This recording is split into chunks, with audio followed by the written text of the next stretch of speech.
সে কখনো নবীর শান খুঁজে পাবে না। হাত তুলে বলো ঠিক কিনা? দেখ, তোমাকে জানতেই হবে, আজকে তোমাকে বুঝতে হবে তুমি নবীর শ্রেষ্ঠ উম্মত। হাত তুলে বলো ঠিক কিনা? কে বোঝাতে চান তাহিরিকে?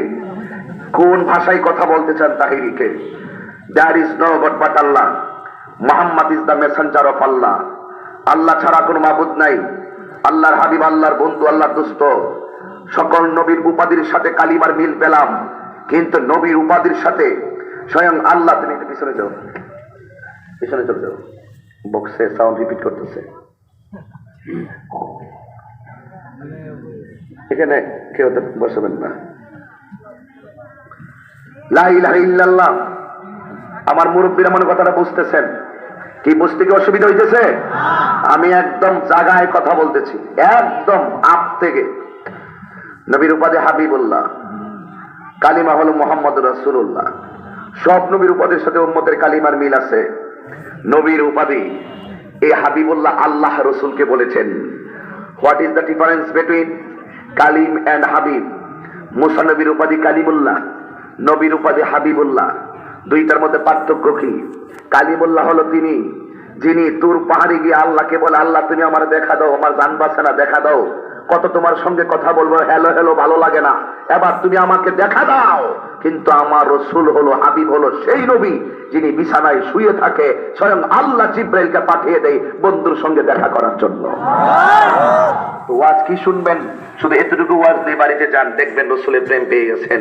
যারা এতটুকু পার্থক্য বোঝে না, এরা কখনো নবীর শান বুঝবে না।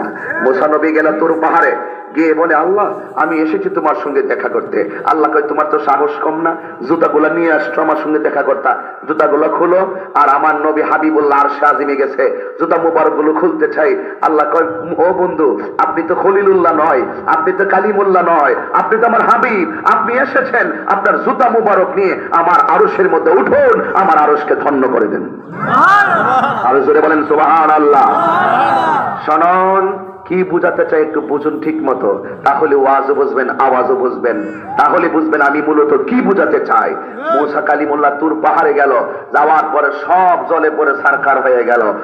আমার নবী একদম লামকান পর্যন্ত নূরে নবী, নূর নবী, নূরের জগতের অসংখ্য পর্দা পাড়ি দিয়ে মহান মনিবের সঙ্গে দেখা করেছেন। রসুলকে আমি যখন আল্লাহর কাছে গিয়েছি, আল্লাহ পাকের কুদরতি হাত মোবারক আমার কাঁধের উপরে রেখেছেন। আমি তখন শীতল শীতল অনুভব করছি যে মুসা নবী তুর পাহাড়ে জিলিক খাইয়েই বেহুশ হয়ে পড়ে গেছে, আর আমার নবীর কাঁধ মোবারকে আল্লাহ পাকের কুদরতি হাত মোবারক, সেখানে আমার রাসূলের কিছুই হয় না। বুঝতে হবে হাবিবুল্লাহ আর কালিমুল্লাহ এক জিনিস না। এবার আসুন, সকল উপাধির নবীগণ প্রত্যেকেই পরীক্ষা দিতে হয়েছে। আমি মানুষটি বোঝাইতে পারলাম না, বলছি আপনারা বসুন। দাঁড়াইলেন কেন? আপনারা একটু বসুন না, দয়া করে। বসলে তো পিছনে এরা আবার এসে দাঁড়াইতে পারবে। একটু বসুন বাবা না লক্ষ্মী, আমাকে ডিস্টার্ব করেন না। একটু বসুন, দয়া করে বসুন। দরুদ শরীফের মধ্যে হারে বসবেন না, রাগ করছেন? জায়গা নাই নাকি? তাহলে একটু আপনার সামনে আসেন, আসেন, জায়গা দেন, সবার জায়গা দেন। এটা আপনার ভাই, আপনার বন্ধুরা, আসেন, একটু আসেন, আমার কাছে আসেন, সামনে আসেন, যান একটু জিকিরের মাধ্যমে আসেন। লা ইলাহা ইল্লাল্লাহ। আসেন, সামনে আসেন।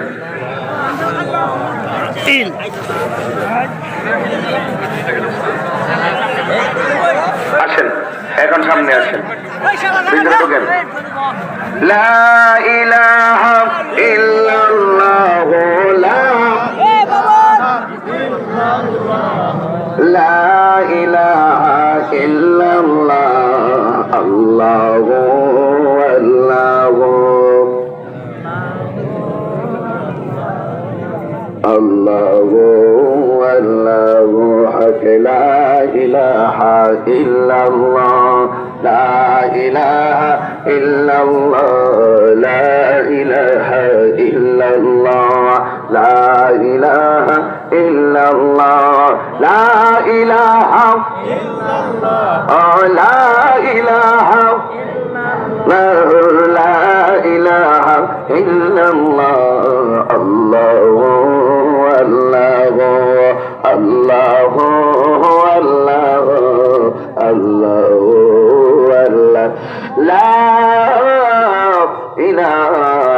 ইল্লাল্লাহ মুহাম্মাদুর রাসূলুল্লাহ সাল্লাল্লাহু আলাইহি ওয়াসাল্লাম।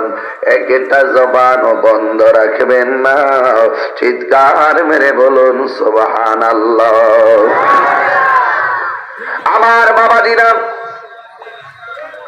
উত্তর সন্তোষপুরের বন্ধুরা, মাধবপুরের বাবাজিরা, চুনারু ঘাটের বাবারা, আমি বোঝাতে চেয়েছি সব নবীগণ আল্লাহর পক্ষ থেকে লোকবটা নেওয়ার আগে আল্লাহ রাব্বুল আলামিন তাদেরকে বন্ধু বানাইবার আগে অসংখ্য পরীক্ষা দিয়েছেন। যেমন ইব্রাহিম নবীকে আল্লাহ রাব্বুল আলামিন পরীক্ষা দিয়েছেন। হ্যাঁ ইব্রাহিম, তুমি তোমার সবচাইতে পছন্দের বস্তুটা কুরবানি করো। ইব্রাহিম নবী কয়, ঠিক আছে, আমি অবশ্যই কোরবানি করব। দুম্বা কোরবানি করলেন, আল্লাহ রাব্বুল আলামিনের পছন্দ হয় না। অনেকগুলা প্রাণী কোরবানি করলেন, কিন্তু আল্লাহ রাব্বুল আলামিনের পছন্দ হয় না। বারবার আমার আল্লাহ বলেন, হে ইব্রাহিম, তোমার সবচাইতে পছন্দের বস্তুটা কোরবানি করো। ইব্রাহিম নবী যখন একের পর এক দেখলেন আল্লাহর পছন্দ হয় না, তিনি মনে মনে কল্পনা করলেন, আমাকে তো আল্লাহ সন্তান দেয় নাই, অনেকদিন পরে যেই সন্তান দিয়েছেন, বর্তমানে ওই সন্তানটা আমার কাছে সবচাইতে প্রিয়তম ব্যক্তি। জোরে কি আল্লাহু আকবার বলবেন? এবার ওই সন্তান কি কুরবানি করবে। সন্তানটা যখন চলাফেরার বয়স হয়েছে, ফালাম্মা بلغ معه السعي قال يا بني إني أرى في المنام أني أسبحك। যখন সন্তানটা চলাফেরার বয়সে উপনীত হলো, হাঁটতে পারে, চলতে পারে, ওই সন্তানের কাছে ইব্রাহিম নবী এসে বললেন, হে ইয়া বুনাইয়া, হে আমার সন্তান, ইন্নী অবশ্যই আমি আর দেখেছি ফিল মানামে, ঘুমের ঘরে স্বপ্নে, আন্নি আসবাহুকা, আমি তোমারে জবাই করেছি। ফানজুর মাজা তারা, এই ব্যাপারে তোমার মতামত কি? সন্তানকে বাবা প্রস্তাব করে, এ বাবা, আমি স্বপ্নে দেখছি তোমারে জবাই করেছি, এই ব্যাপারে তোমার মতামত কি? যেমন বাবা তেমন সন্তান। ওই সন্তান ডাক দিয়ে কয়, ক্বালা ইয়া আবাতি ফাআল মা তু'মার সাতাজিদুনি ইনশাআল্লাহু মিনাস সাবিরিন। তেলাওয়াত করলে খারাপ লাগে? এটা কোরআন পরে পরে ওয়াজ করলে কি কষ্ট লাগে? খারাপ লাগে? একটু জবান ফেলে বলেন তো আল্লাহু আকবার। আমি যখন তেলাওয়াত গুলো করবো, আপনারা জোরে আল্লাহু আকবার বলবেন, তাহলে আমি অনুপ্রাণিত হব যে আপনারা আমার কথাটাকে রিসিভ করতেছেন। মনে থাকবে? যেমন বাবা তেমন, যেমন বাবা তেমন সন্তান, গাছ গুনে ফল।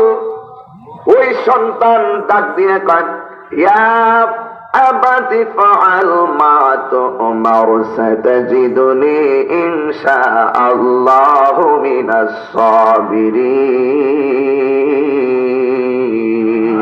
আল্লাহু আকবার। সাতাজিদুনি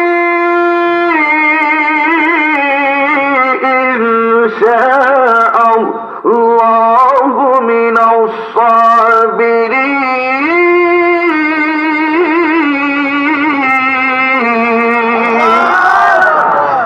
ঘোষণাকার, আর জোরে ঘোষণাকার। ছেলে ডাক দিয়া কয়া আবাতি আল, ও আব্বা, আপনি যা, আপনি করুন।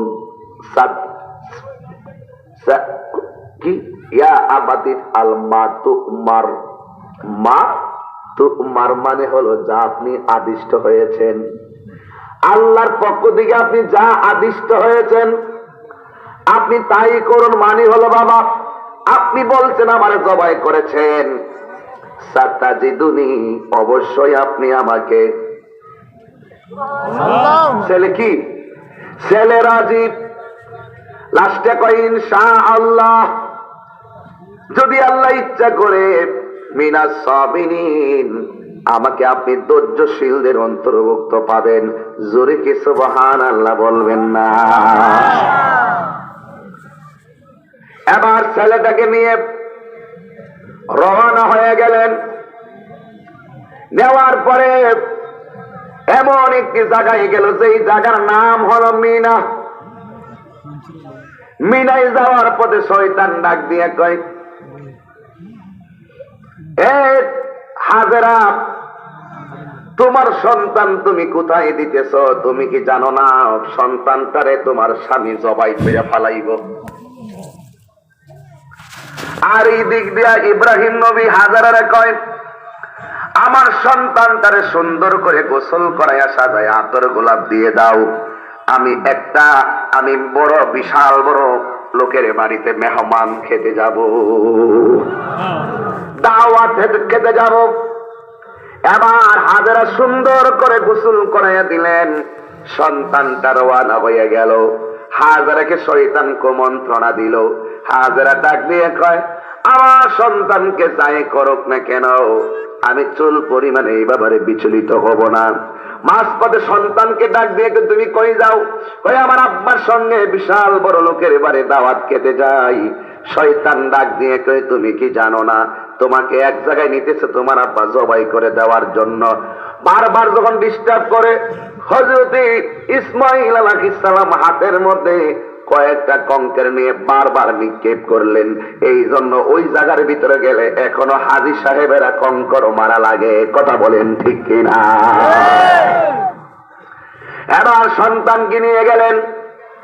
নেওয়ার পরে মিনার প্রান্তরে নিলেন। নিয়ে বলেন, ও বাবা, আমি তোমারে জবাইয়ের মাধ্যমে আল্লাহকে খুশি করতে চাই। এবার সন্তান ডাক দিয়ে কে, আব্বা আমি তো আপনার একটা মাত্র ছেলে। নাই ছেলে আল্লাহ দান করছে, আমার চোখের দিকে তাকায় যদি আপনি আমার জবাই করবেন আপনার মায়া লাগতে পারে। ও আব্বা, মেহেরবানি করে আমার চোখ দুইটা বেঁধে দেন, কারণ সন্তানের চোখের দিকে তাকাইলে কোন বাবা সন্তানের গলায় ছুরি চালাইতে পারে না। হায় রে, পৃথিবীর কি নির্মম কথা! বাবা সন্তানের গলায় ছুরি চালাইব। কোটি কোটি ফেরেশতারা আল্লাহরে কয়, আল্লাহ কোন খেলা জোড়াইলা? জবানটা খুইলা কন্যা আল্লাহু আকবার। একটা কথা মনে রাখবেন, বুকে সুখ নাই, ত্যাগে হলো সুখ।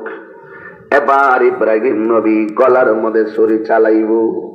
সন্তানের কথা মতো মুখটারে বাঁধলেন।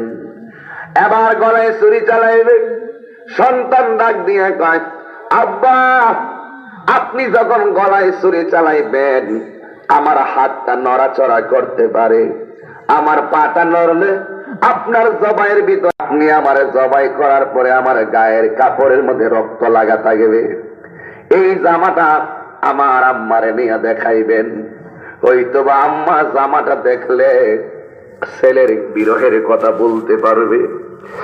এই জামাটা স্মৃতি হিসাবে,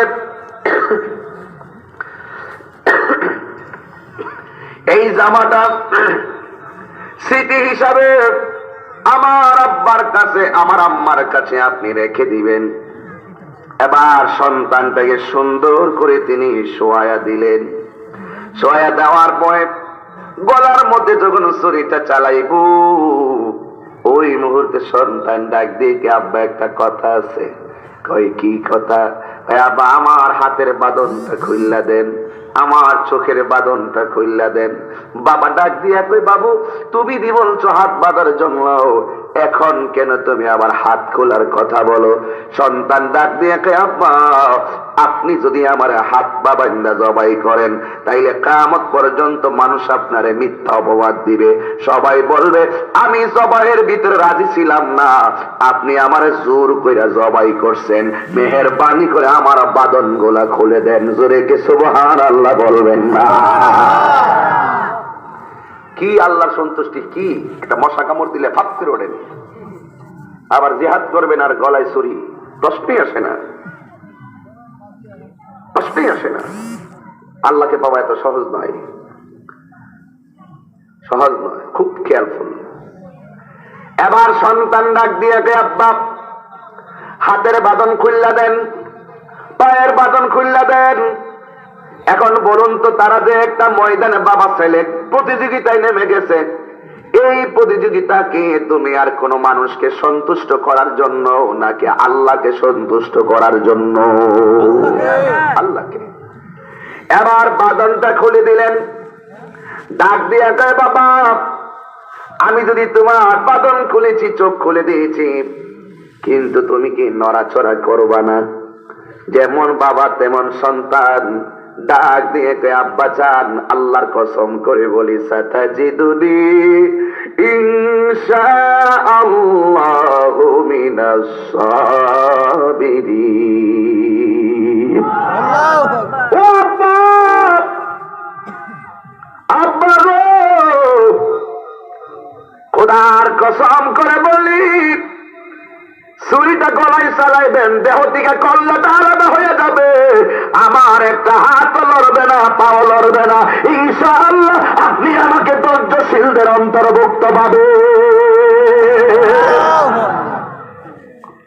এটার নাম হলো আল্লাহর ভয়, এটার নাম হলো তাকওয়া, এটার নাম হলো পরহেজগারিতা।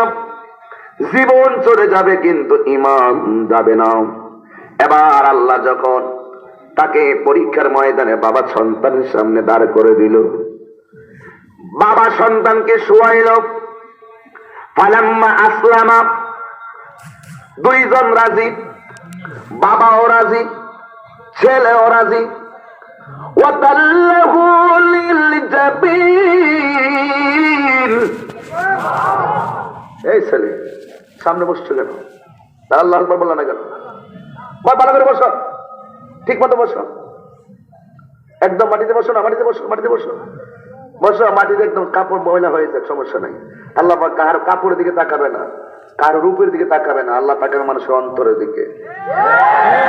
আমি ওই কথাই বলতেছি তোমার সামনে, আর তুমি চুপচাপ হয়ে দিচ্ছ, তুমি তো আল্লাহরে ডাক দিবা।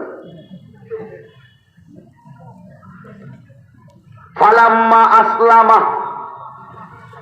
ফালাম্মা কথা কেনা, ফালাম্মা আসলামা অর্থ কি শিক্ষা পেলাম, দেখবেন ক্লাসের মতো মনে হইব। ফালাম্মা আসলামা, বাবাও রাজি, ছেলেও, ওয়াতাল্লাহু লিল জাবিন, দুইজনকে কাট করাইয়া শুয়াইয়া দিল আল্লাহ, দুইজন। ওয়াতাল্লাহু লিল জাবিন, তাকে কাট করে শুয়াইয়া দিল, কাকে?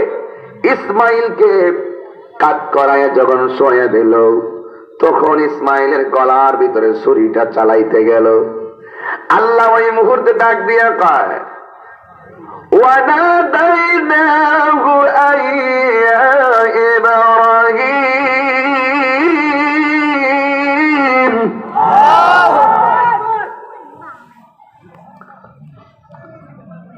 আল্লাহ ডাক দিয়ে কয়, হে ইব্রাহিম, কদ সাদ্দাকতা রুইয়া, তুমি তোমার স্বপ্নকে বাস্তবায়ন করেছ। ইন্না কাযালিকা নাজজিল মুহসিনিন, আর আমি এভাবে মুহসিন বান্দাদেরকে পুরস্কার দিয়ে থাকি। দেখবেন রাস্তাটা বড় চ্যালেঞ্জিং, আল্লাহর নাম নিয়ে বেরিয়ে যাবেন, দেখবেন ওই চ্যালেঞ্জিং রাস্তা সহজ করে দিবেন।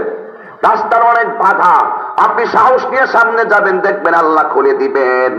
এই জন্য ইব্রাহিম আলাইহিস সালাম সন্তানের গলায় ছুরি চালাইলো। জিবরাইল আলাইহিস সালামের জীবনে তিনবার পৃথিবীতে দ্রুত গতিতে এসেছেন। একবার হলো ইউসুফ নবীরে তার ভাইয়েরা মিলে যখন কুয়ার মধ্যে ফেলে দিল, আল্লাহ বলছিলেন, জিবরাইল তুমি এখন কোথায় আছো? আমি সিদরাতুল মুনতাহা, দ্রুত তুমি চলে যাও, আমার বন্ধু ইউসুফের কুয়ার মধ্যে ফেলে দিয়েছে। ইউসুফের বডিটা কুয়ার নিচে পানিতে পড়ার আগে তোমার পাখাগুলো কুয়ার নিচে বিছায়া আমার ইউসুফের জন্য বাড়ি বানায়া দাও। এই হলো একবার। আর দ্বিতীয়বার হলো ইব্রাহিম আলাইহিস সালাম যখন ইসমাইলের গলার মধ্যে ছুরিটা চালাইবে, ওই মুহূর্তে আল্লাহ কয় জিব্রাইল তুমি কই? কয় আমি সিদরাতুল মুনতাহা। তাড়াতাড়ি যাও, ইব্রাহিমের ছুরিটা ইসমাইলের গলার মধ্যে লাগার আগে তুমি যাও তাড়াতাড়ি জান্নাত থেকে একটা দুম্বা নিয়ে ইব্রাহিমের সামনে হাজির হইয়া যাও। এই হলো দুইবার। তৃতীয়বার হলো যখন উহুদের জমিনে আমার নবী আপনার নবী রহমাতুল লিল আলামিনকে যেই মাত্র বিয়া তবেরা পাথর মেরে মাথার ভিতরে খুলিটা ঢুকাইয়া দেওয়া হলো, হেলমেটটা ঢুকে গেছে, আমার নবীর দাড়ি মুবারকটা বেয়ে বেয়ে যখন রক্ত গোলা চলচল করে, ওই মুহূর্তে আমার আল্লাহ বলেন জিবরাইল তাড়াতাড়ি যাও, আমার বন্ধু নবীর দাড়ি মুবারকের রক্ত মুবারকটা তোমার হাতের মধ্যে নিয়ে নাও, কারণ আমার বন্ধু নবীর রক্ত মুবারক যদি এক ফোঁটা জমিনের মধ্যে পড়ে, এই জমিনে কিয়ামত পর্যন্ত কোনো গাছপালা হবে না। আর জোরে কোন আল্লাহু আকবার। মানে কি বুঝাইতে চাইতেছি? এবার জিবরাইল আলাইহিস সালাম জান্নাতি দুম্বা নিয়ে আসলেন। আল্লাহ ডাক দিয়ে কয় হে ইব্রাহিম, তুমি না আমার হাজারে বলে আসছো, সুবহানাল্লাহ কইতেন না? তুমি না আমার হাজারে বলে আসছো পরলোকের দাওয়াত খাইতে যাও, যদি আমার হাজারা বলে বাবার ছেলে মিল্লা খাইয়াইছো আমার লাগা কি আনছো, যাও এই দুম্বাটা তিনটা ভাগ কইরা একটা ভাগ গরিবের বিলাইয়া দাও, আর একটা ভাগ তুমি নিজে খাও, আর একটা ভাগ তুমি আত্মীয় স্বজনের মধ্যে বন্টন করে দাও। এইভাবে আল্লাহ পাক পদ্ধতি শিখাইয়া দিলেন। আমি বুঝাতে কিন্তু চাইলাম, মূলত ওয়াজ কিন্তু আমার এটা নয়, আমি বুঝাইতে চাইলাম ইব্রাহিম নবী আল্লাহ খলিলুল্লাহ বলতে গিয়ে 10টা পরীক্ষার ময়দানে নিয়েছেন। যেমন এসএসসি পাস করে 10টা ক্লাস বায়া উঠে, ইন্টার পাস করে এসএসসি পাস করা লাগে, আবার ডিগ্রি পাস করতে গেলে ইন্টার পাস করা লাগে, মাস্টার্স পাস করতে গেলে ডিগ্রি পাস করা লাগে। কথা বলেন ঠিক না বেঠি? এরপরে চাকরির জন্য অ্যাপ্লাই করতে হয়। ঠিক এমন ভাবে ইব্রাহিম নবীর আমার আল্লাহ 10টা পরীক্ষা করেছেন। প্রত্যেকটা নবীকে উপাধি দিতে গিয়ে আল্লাহ রাব্বুল আলামিন পরীক্ষা করেছেন।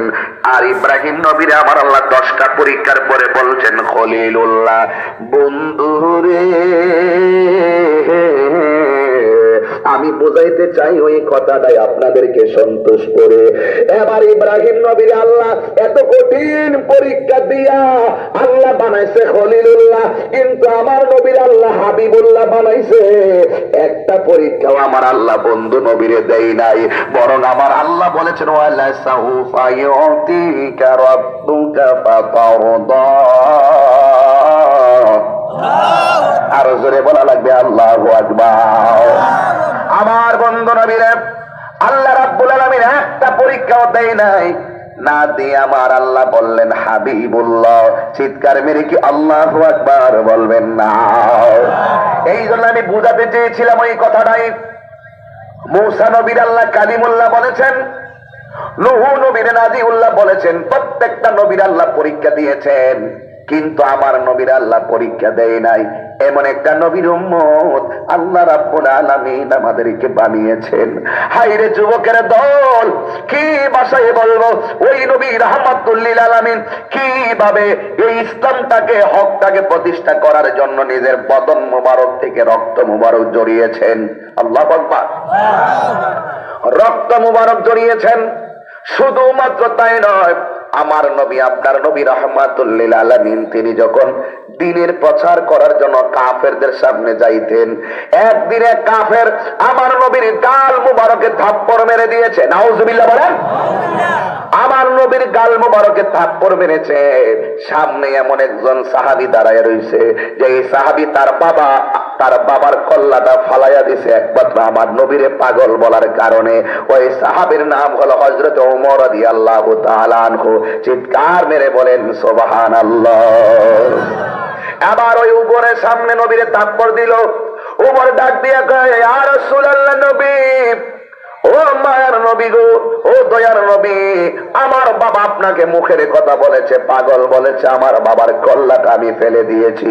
আজকে আমার সামনে আমার জান আমার ইমান রাহমাতুল লিল আলামিনের গাল মোবারকে থাপ্পড় মেরেছে।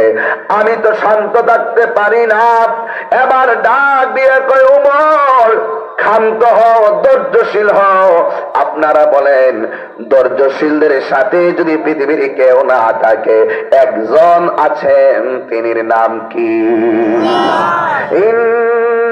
ইন্নাল্লাহা মা'আস সাবিরিন।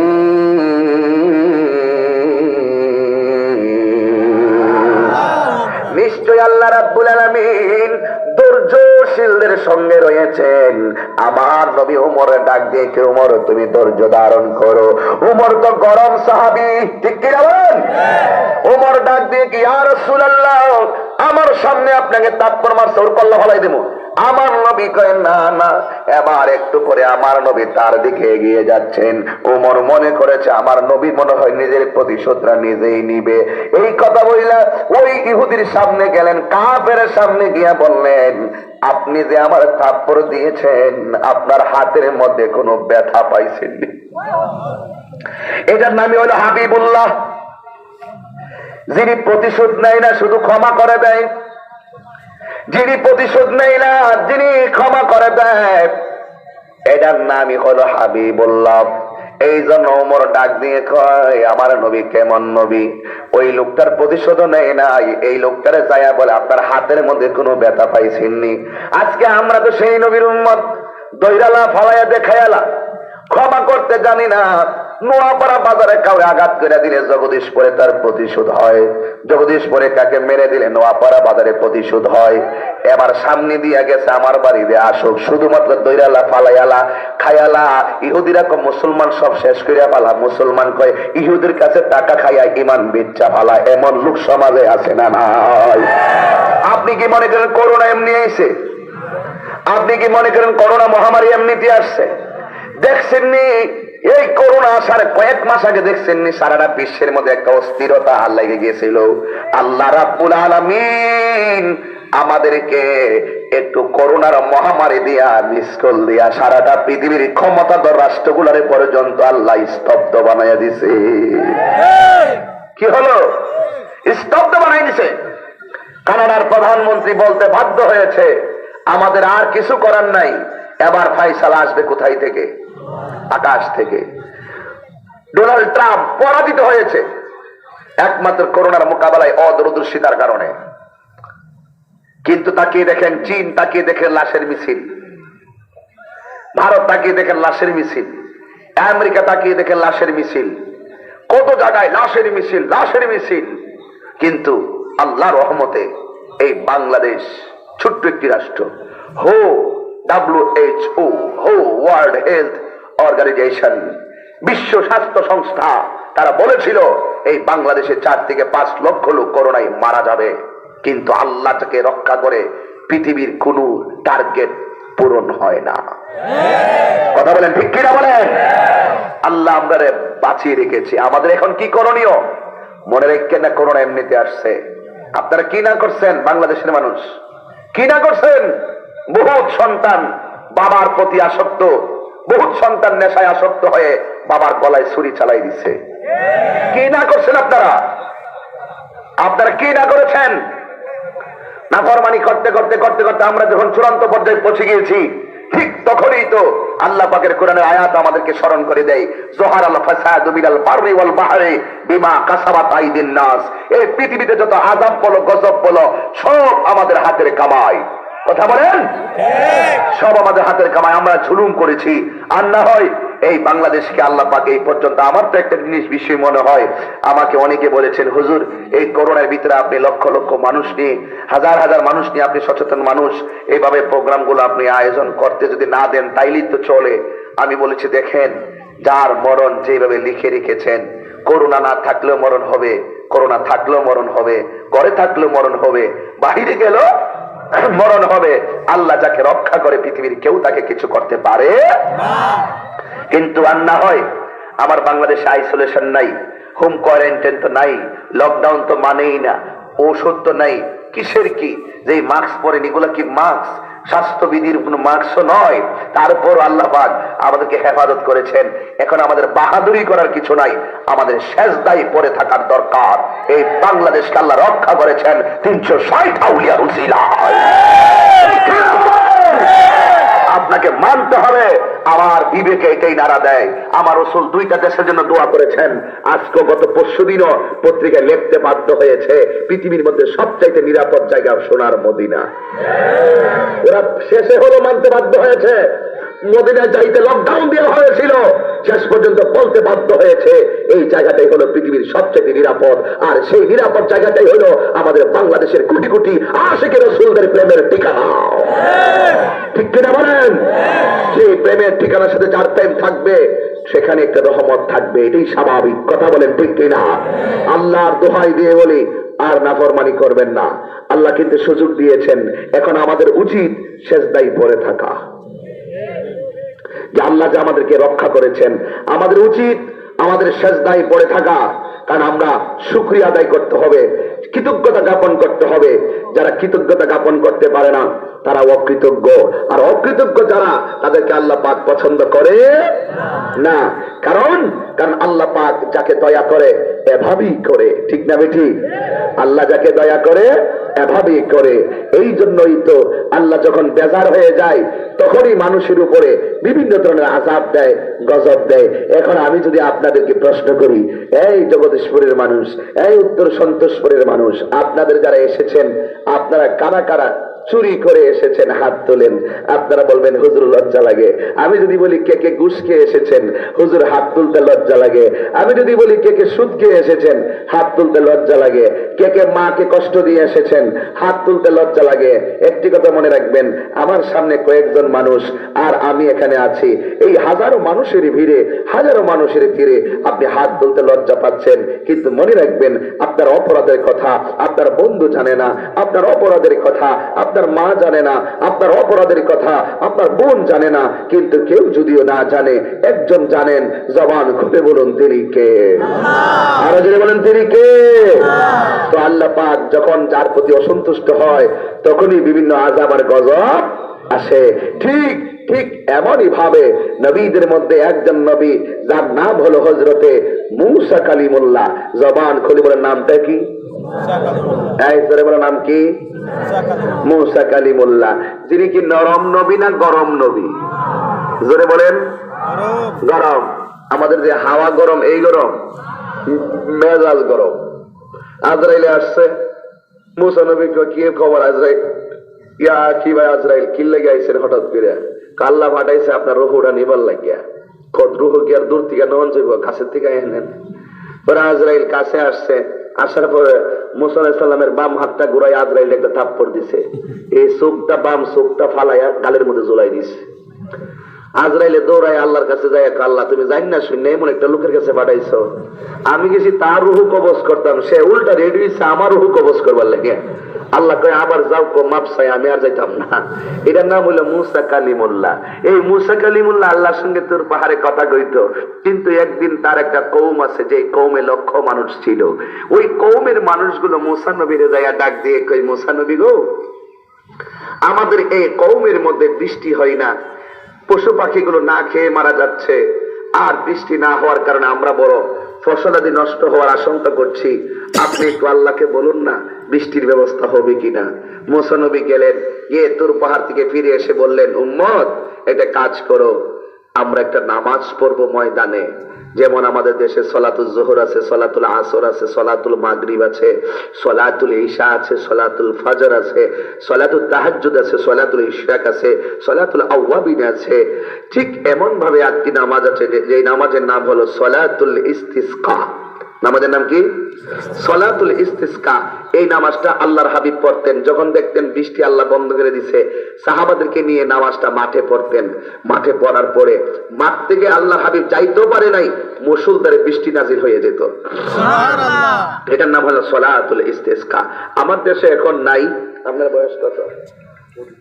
44। আপনার 50। দেখা যায় 32 বছর। আল্লাহ আরো হায়াত দারাজ করো। আমি চেয়ারম্যান তো তরুণ চেয়ারম্যান পাইছে, মারহাবা গান, আলহামদুলিল্লাহ। 50 না রে, আমি তো মনে হচ্ছে 32 বছর। মাস্ক লাগালে বুঝতাম না। আপনার বয়স কত? 38। আচ্ছা ঠিক আছে, মাশাআল্লাহ, আলহামদুলিল্লাহ। আল্লাহ এদের হায়াতের মধ্যে আরো বরকত দান করেন, আমিন। আরো আমিন। হায়াতের মালিক কে? হায়াতের মালিক কে? এই জন্য বাবার আমার কি কি যেন কোথা জানি গেছিলাম, ও যদি 50 হয় আর 30 হয় আর 44 হয়, আপনার কত মনে আছে নি? যাক বাবার আমার, কষ্ট নিয়েন না, বোঝার জন্য বলছি, একটু বোঝার জন্য বলছি। আপনার মনে একটু অনেক কনজাস্ট হয়ে গেছে, জায়গাটা আর একটু বড় হওয়ার দরকার ছিল। কারণ আমরা তো মাঝে মাঝে বাতিলদেরকে একটু মিস কল দিই যে সুন্নিরা সিন্নি খাওয়াই না, সুন্নি নয়। এই দিনে মাহফিলটা আমি এই জন্যই দিই। আমি 90 দিনে মাহফিল করছি 270টা। এই 90 দিনে 270টা। ওই যে করোনা মাহফিল মিস গেছে সবগুলোই করে দিতেছে 270টা। আজকে 2টা মাহফিল, গতকাল 3টা মাহফিল করে কিন্তু সকাল 8:30টার সময় এসেছি। ঘুম কিন্তু 2 ঘন্টা নাই। তো সুতরাং এতটুকু কষ্ট ত্যাগ স্বীকার করি। তো 44, 45, 38, এরপরে 50 আপনার আমলে দেখছেন কিনা আমি জানি না, তবে আপনি দেখতে পারেন একটা এই এলাকার আছে কিনা সেটা যেন আমাদের এলাকায় ছিল। যখন বৃষ্টি হইতো না, ফসল যখন বাইর যাইতো গা, তখন কিছু মুরব্বীরা উঠানের মধ্যে পানি ফেলাইয়া, এই মুরব্বী কই কেউ ঠিক আছে নি, ওই পানি ফালাইয়া মেঘের জন্য বৃষ্টির জন্য এরা মাটির মধ্যে গৈরে গৈরে বিভিন্ন ধরনের গান গাইতো আর নাচতো। এইভাবে গৈরে গৈরে মাটির মধ্যে গৈরাইতো, মাটির মধ্যে গৈরাইতো। আর ঠিকই ওই সময় দেখছি আমি নিজে দেখছি কিছু কিছু মুরব্বীরা, আর আগের মুরব্বী তো ভালো আছেন, এখন তোরা ফরমালিন গাইতে আগের মুরব্বীরা হাত দিতে কি মোটা মোটা, আর আমরা হাত দিয়ে সিয়ন ছিলেন এমনি পেট চালাইছি। এই হাত দিয়ে মাশাআল্লাহ কি মোটা মোটা কে জানেন, কে লেগে জানেননি? এটা হইলো এরা ফরমালিন মাছ, তো একলা মাছ, বড় বড় মাছ এক লোক খাইছে, আর আমরা তো একটা মাছ 7 জনে খাওয়ান লাগে কেউ। এই মাছগুলো আগের কোনো সমস্যা ছিল না, এখন তো হাইব্রিড বইয়া গেছে। কথা বলেন না, ঠিক কি বলেন?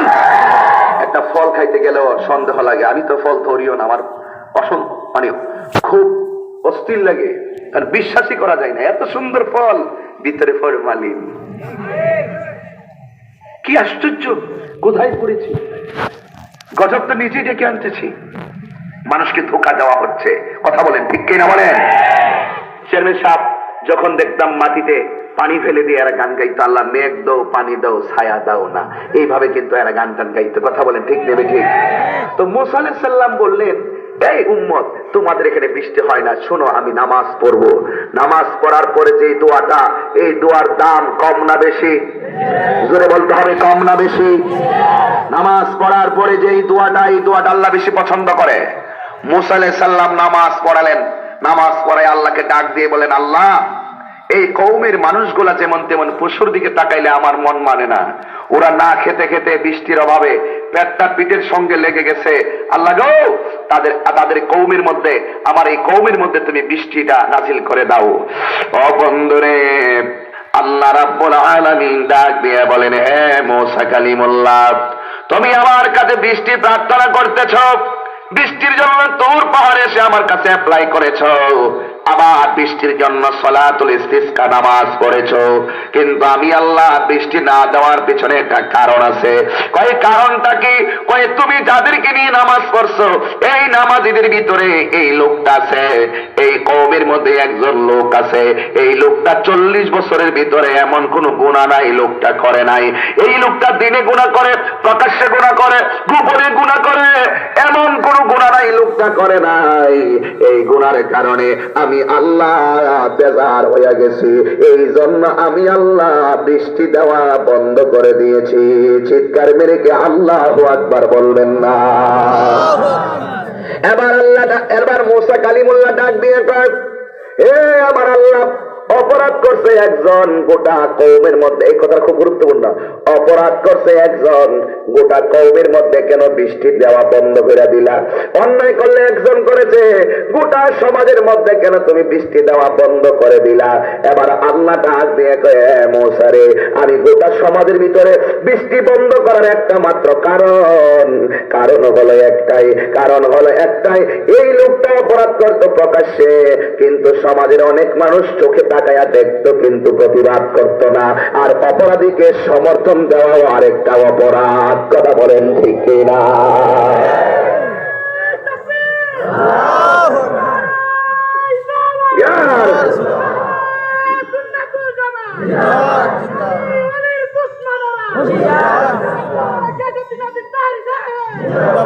আল্লাহু আকবার বলেন। আর মুসা নবী ডাক দিয়ে কি আল্লাহ অপরাধ করছে একজন, তারা কেন বন্ধ? আল্লাহ বলেন এরা চুপ ছিল। এই জন্য সমাজের ভিতরে যদি কোন ধরনের অন্যায় কেউ করে ভয় পাবেন না। আপনার বাবার টাকা আছে না আছে ভয় পাবেন না, আপনার গোষ্ঠী আছে না আছে ভয় পাবেন না, অন্তত পক্ষে সত্যের প্রতিবাদ প্রয়োজন আছে না না? সত্যের পক্ষে প্রতিবাদ, মিথ্যাকে চিরতরে ধূলিসাৎ করে দিতে হবে। এই জন্য সত্যের পক্ষে থাকতে হবে, মিথ্যার বিরুদ্ধে রুখে দাঁড়াতে হবে। এই জন্য আল্লাহ বলেন হ্যাঁ মুসা লোকটা অন্যায় করতো, সমাজের মানুষ নীরব ছিল, এই জন্য করোনা, এই জন্যই তো আমি আল্লাহ বৃষ্টি বন্ধ করে দিয়েছি। এবার আল্লাহ তাকে কয়ে মুসা রে আমি আল্লাহ বৃষ্টি দেব, কিন্তু ওই লোকটার নামাজ থেকে বের করে দাও। চিৎকার মেরে কি আল্লাহু আকবার বলবেন না?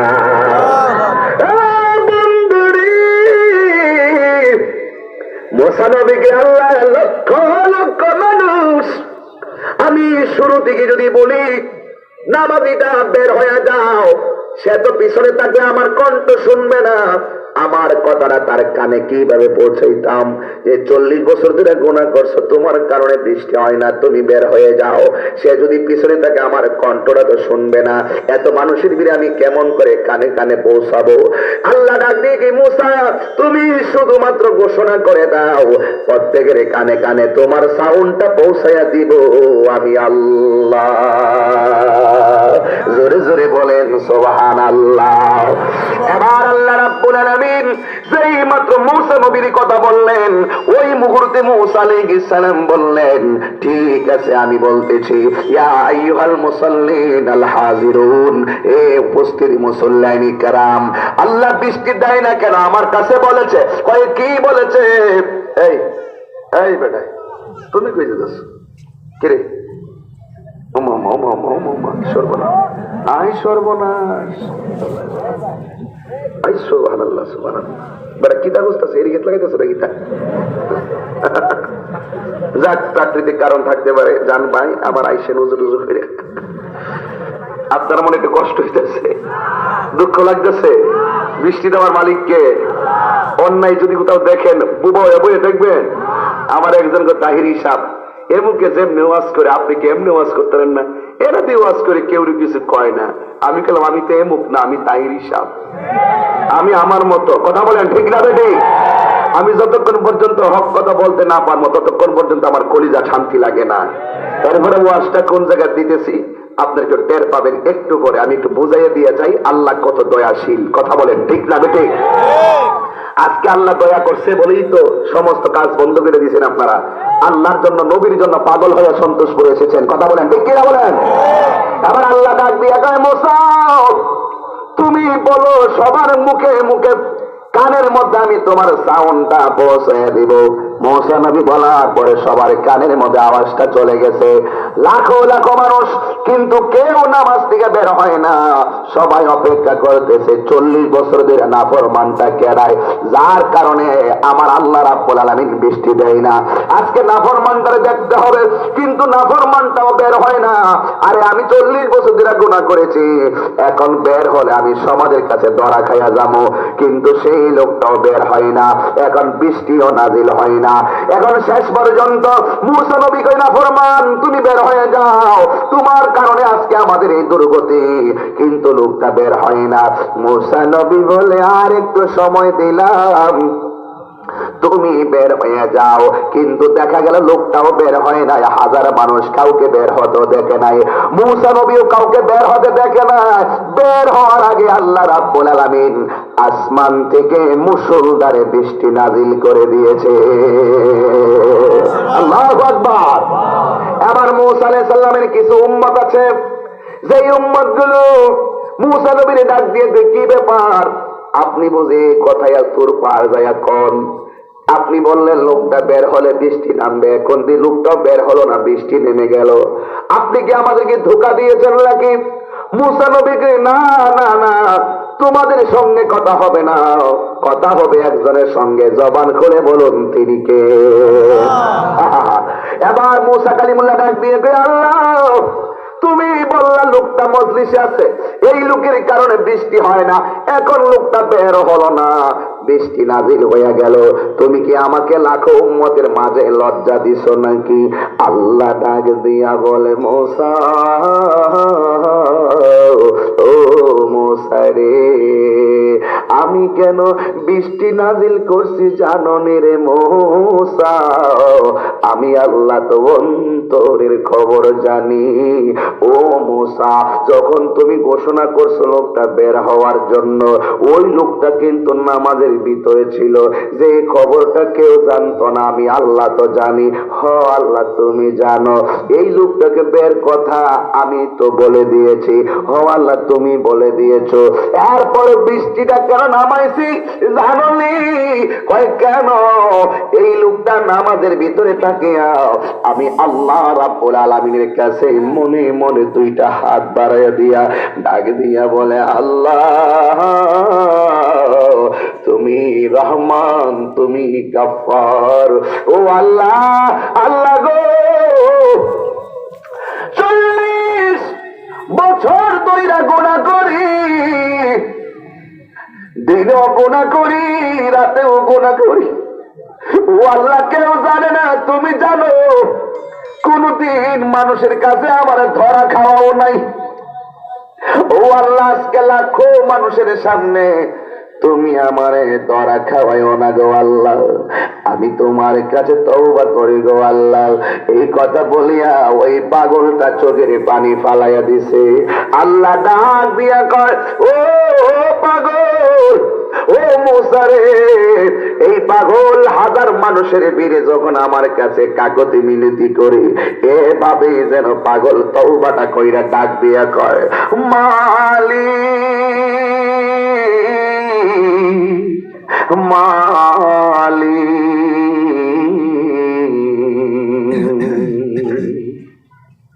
তাহাজ্জুদ নামাজের পরে দেখাইবেন, মালিক তুমি জান্নাতে, তোমার পাশে আমার একটা ঘর বানিয়ে দিও,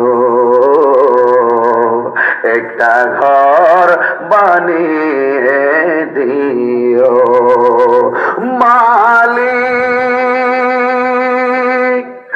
মালিক, মালিক, মালিক তুমি জান্নাতে, তোমার পাশে আমার একটা ঘর বানিয়ে দিও, একটা ঘর বানিয়ে দিও। আল্লাহ আকবার, আল্লাহ আল্লাহ আল্লাহ আল্লাহ। আল্লাহ ডাক দিয়ে কই, মূসা রে, এই লোকটা এমন ভাবে দুইটা হাত বাড়াইয়া এমন দুইটা চোখের পানি ফেলে দিয়েছে, আমি আল্লাহ রাব্বুল আলামিনের কাছে এই দুইটা চোখের পানি আমি আল্লাহর কাছে মহাসাগরের মতো মনে হয়েছে। এই পাগলা যখন অন্তর দিয়া তওবা করলো, আমি আল্লাহ রাব্বুল আলামিন তার 40 বছরের গুনাহ মাফ করে দিয়াও আমি আল্লাহ রাব্বুল আলামিন রহমতের দরিয়ায় জোশ মেরে উঠেছে। এই জন্য লোকটাকে আমি মাসুম বানাইয়া এই ময়দানে তোমার হাজার লাখ মানুষের সামনে বৃষ্টি নাজিল করে দিলাম। আমি ওই কথাটাই বোঝাতে চেয়েছি। এখানে অনেকে হারাম খেয়ে এসেছেন, এখানে অনেকে মায়ের মনে কষ্ট দিয়ে এসেছেন, এখানে অনেকে অন্যায় করে এসেছেন, কিন্তু আমার সামনে হাত তুলতে সাহস করেন নাই, কিন্তু মনে মনে ওই পাগলার মতন তওবা করেন। আল্লাহ গো, এখন তাহিরি হুজুরের কথা শুননা যদি আমি কইতাম আমি সুদ খাই, তাহিরি হুজুরের সামনে হাজার মানুষের সামনে আমি লজ্জা পাইতাম, জিনা কইরাইছি যদি হাত তুলতাম আমি লজ্জা পাইতাম। ও আল্লাহ, কিন্তু তোমার কাছে আমি তওবা করি, তুমি আমার জীবনের গুনাহগুলো ক্ষমা করে দাও। আপনারা বলেন এই উসিলাই আমার আল্লাহ রাব্বুল আলামিন গুনাহ ক্ষমা করতে পারে কি পারে না? এই জন্য যুবক ভাইরা, যারা মায়ের বুকে লাথি মেরে এসেছো, যারা মাকে ধমক দিয়ে এসেছো, কিন্তু একটা বার চিন্তা করে দেখো যে এই মারে তুমি আজকে ধমক দিয়ে কষ্ট দিয়ে আসছো, এখানে অনেক সন্তান আছে যারা মা বাবাকে দেখে মাহফিলে আসতে পারে নাই। এখানে অনেক সন্তান আছে যেই সন্তানগুলো মায়ের হাতের দুপুরের খাবার খায় আসতে পারে নাই। হুজুর কেন তোমার মা তাই কেউ মার হাতের খাবার খাইছো? অনেক ছেলে মারে কষ্ট দেয়, কিন্তু অনেক ছেলেরা আবার মারে হারাইয়া ফেলাইছে, মায়ের চেহারাটাও দেখে মাহফিলে আসতে পারে নাই। এই জন্য বলি পায়ের মধ্যে হাত দিয়া বইলা যায়, ভয় করবা আল্লাহকে। যদি মার মনে কষ্ট দিয়ে আজকে গুনাহ কইরা থাকো, আজকে সন্তোষপুরের মাহফিলে আল্লাহকে সন্তুষ্ট কইরা দুইটা ডাক দিয়া বলেন আল্লাহু আকবার। আর আওয়াজ করে বলি আল্লাহু আকবার। বলেন ইয়া রাসূলুল্লাহ। এই যুবক অনুরোধ কইরা বলি, চেয়ারম্যান সাহেব আমার পাশে আছে, যেই কথা আমি এলাকার প্রতিনিধি পাইলে আমি বলে থাকি, চেয়ারম্যান মহোদয় আমার পাশে, আমি ভাইজানকে সাথে নিয়ে আমি শুধু একটা কথাই বলতে চাই, এই যুবক ছেলেরা একটা কথা মনে রেখো, জীবনে কোনোদিন মাদক সেবন করিল না, জীবনে কোনোদিন নেশার সঙ্গে নিজের জীবনটারে বিলাইয়া দিও না। আল্লাহর কসম আমি হিসাব মিলাইয়া দেখলাম, এই দেশে দুইটা কারণে সন্তান মা বাবারে সংসারে অশান্তি করে। একটা হলো বন্ধুর সঙ্গ গুণে, আর একটা হলো নেশার কারণে। কথা বলেন ঠিক কিনা? আরে কিছুদিন আগে দেখেছি সিএনজি দিয়ে দিয়ে ভৈরা বইরা বাবা ইয়াবা ট্যাবলেট চালান করে, পুলিশ প্রশাসন ধরে। কিন্তু এখন উল্টা হইয়া গেছে, অনেক পোলাপান এলাকা টু এলাকা, ঘর টু ঘর পকেটের মধ্যে বাবা লইয়া চালান করে। কথা বলেন ঠিক কিনা?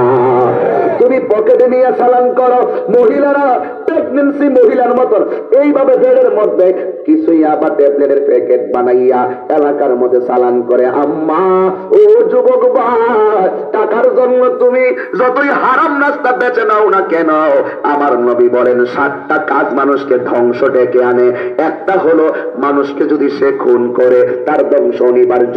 2 নম্বর মা বাবার যে কষ্ট দেয় তার ধ্বংস অনিবার্য। 3 নম্বরে জাদু বান্টনা যারা করে তাদের ধ্বংস অনিবার্য। 4 নম্বরে যারা সুদ খায় তাদের ধ্বংস অনিবার্য। এই জন্য আমি বলবো হারাম খাবেন না। ওই নেশার কারণে আজকে অনেক সন্তানের দল মা বাবার দমন দিয়ে কথা বলে, আপন বোনটারে পর্যন্ত সে দেখতে পারে না। এই সন্তানটা নেশাখোর সন্তানের কারণে বাবা এখন সমাজে মুখ দেখাইতে পারে না। এমন সংসার সন্তোষ পড়ে আছে না নাই? আছে কি না? এখন বলেন নেশা কি চলবে না বন্ধ হবে? জবান খোলো, নেশা কি চলবে না বন্ধ হবে?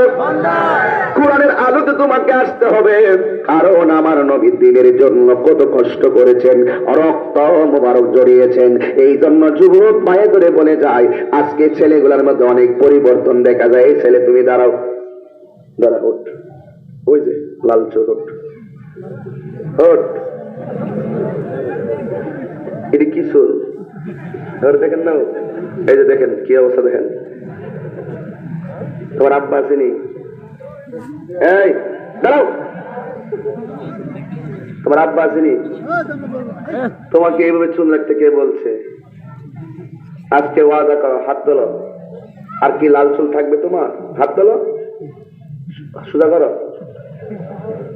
লাল চুল থাকবে। আর তোমার পেট থেকে, তোমার মায়ের পেট থেকে তুমি যখন আসো, চুলগুলিকে লাল লয়েছলা না কালা লয়েছলা? কথা কন। লাকাদ খালাকনাল ইনসানা ফি আহসানি তাকওয়িম। আল্লাহতে আমি বান্দারে সুন্দর করে বানাইছি। যেখানে আল্লাহ সুন্দর করে কালো চুল দিয়া তোরে দুনিয়াতে হারাইলো, তোরে এই আল্লাহর প্রকৃতির সৌন্দর্যকে বিকৃত করার জন্য কি কোন ঠেকেছে? এই তুই খারাপ, ওই পলাশ কি লাগে দেখি না মনে করো মোবাইলের ভিতরে একটা, এই যাই যাই যাই তোর ভিতরে ওই ওই ওঠ ওঠ, আমার বাকি দিতে না। এটা এটা তাহির হিসাব, বাদ পরি করে জায়গা না। এটা লাল চুল কি চলবে? তোমার বাড়ি কই? এটা গলা তোমার মুড়া ভাড়া, তোর মুড়ো তুমি গেলাম দেশে মুড়া পাড়া মোড়া পাড়া। এখন কোন চুলকে লাল থাকবো? যদি তোর রাস্তা দেখি কোনো চুল, আমি তো প্রায় সময় রাস্তাতে আসা যাওয়া করি। বাবা শোনো, এই এই এদিকে থাকা, তোমার যে চুল লাল করছো না, 2-3টা ফুলাফান যিনি তোমার লগে চলে, হে কইব ও অসাম হইছে, 2-3 আর কি জিনিস শুক্রাডি আর কি। আর বাকি 97 জন গোপনে গোপনে তোমার বাবার কাছে বিচার দিয়া ক আপনার ফুলাটা কি হয়েছে। বাবা মুখ দেখাইতে না তোমার কারণে, তুমি এটা বুঝো না। এই জন্য আজকে থেকে কইয়া দিলাম, এই সন্তোষের মাঝে দিয়ে চেয়ারম্যান সাহেবের সামনে রেখা জীবনে কোনোদিন আল্লাহর সৌন্দর্য যে চুল, যে চুলকে বিকৃত করবা না। রাজি আছো? 1000 লোক তোমার জন্য দোয়া করবে, মনে রাজি আছো? এই তার বন্ধু বান্ধবরা তারা দেখবা তার চুল ঠিক করে কিনা। এগুলো কি কি কাজে কাজ, বাবুগিরি করো, বস আবার হাসো না, মেজাজটা খারাপ হয়েছে।